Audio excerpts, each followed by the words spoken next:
come into a room and there's an empty wall, that's the first thing that I want to change.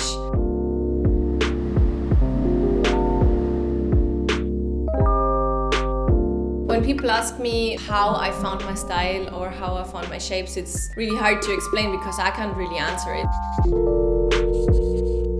I was not really searching for a unique style or for creating something unique, it just happened throughout the years.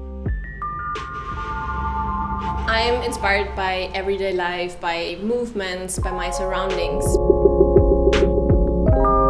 Working with LED neon is really nice because it's easy to combine with my work and it's easy to install.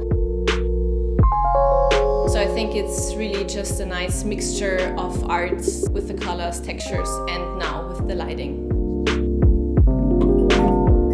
I was inspired by the organic movements and I tried to incorporate this within my collection.